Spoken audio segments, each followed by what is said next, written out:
Guys, lagi rame banget nih kasus di Solo Paragon Mall. Ada festival makanan berbasis olahan babi, bahkan disebut yang terbesar di Solo, diselenggarakan oleh komunitas Tionghoa dan sudah punya izin resmi dari pemerintah kota.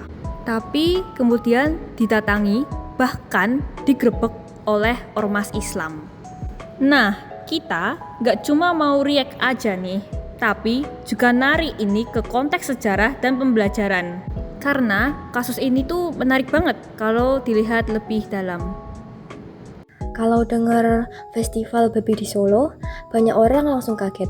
Tapi kita juga harus ingat, Solo itu nggak cuma satu identitas. Betul, ada komunitas Tionghoa yang sudah lama banget hidup di sini, bahkan dari zaman kolonial. Dan yang penting, ini tuh bukan event ilegal tahu. Kayak sudah ada izin dari pemerintah kota. Jadi, secara hukum mereka punya legitimasi. Coba kita tarik ke sejarah. Memang dari dulu Solo itu gimana sih secara sosial? Kalau dilihat dari sejarahnya, Surakarta itu kota yang plural. Terus ada Jawa, ada Tionghoa, Arab, dan lainnya. Bahkan, sejak masa kolonial, komunitas Tionghoa punya peran besar dalam ekonomi dan budaya kota.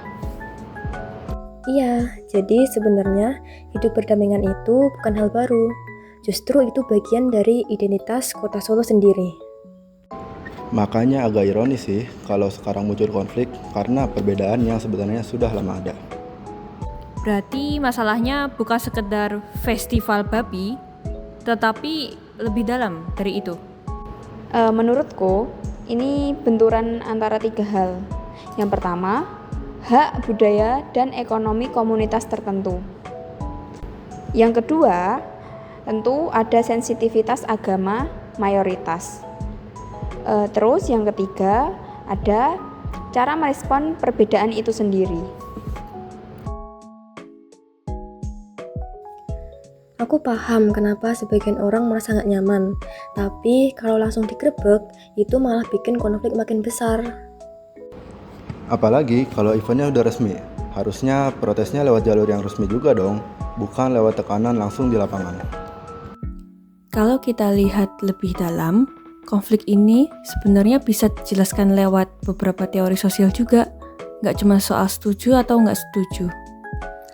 Betul, misalnya dari teori identitas sosial, orang cenderung melihat dunia berdasarkan kelompoknya, agama, budaya, atau komunitas.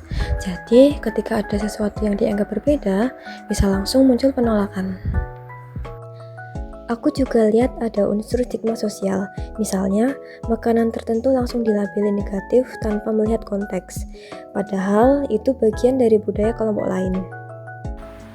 Dan yang paling terlihat di sini tuh kurangnya empati. Padahal kalau kita coba lihat dari sudut pandang pihak lain, mungkin reaksinya nggak akan sekeras itu. Nah, ini yang menarik. Bisa nggak sih kasus ini diintegrasikan ke pembelajaran sejarah di sekolah? Nah, bisa banget itu. Ini contoh konkret integrasi materi sejarah dengan realitas sekarang.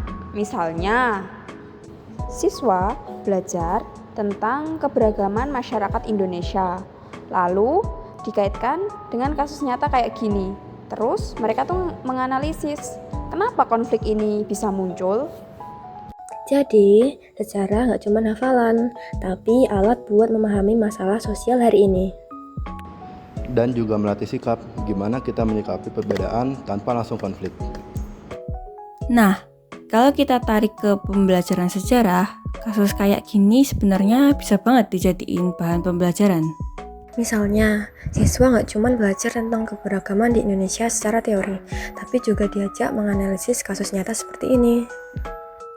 Lalu, siswa juga bisa diajak diskusi, misalnya dengan memberi pertanyaan, kenapa konflik ini bisa terjadi, apakah karena perbedaan identitas, atau karena kurangnya pemahaman antar kelompok.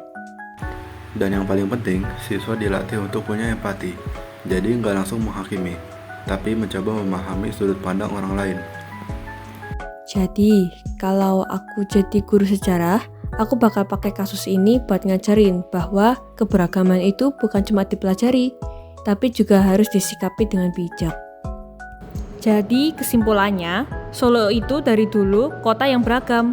Konflik kayak gini justru jadi pengingat bahwa toleransi itu harus terus dijaga, bukan dianggap otomatis ada. Menurut kalian, kasus ini harusnya disikapi gimana nih? Tulis di komentar ya. Bye-bye.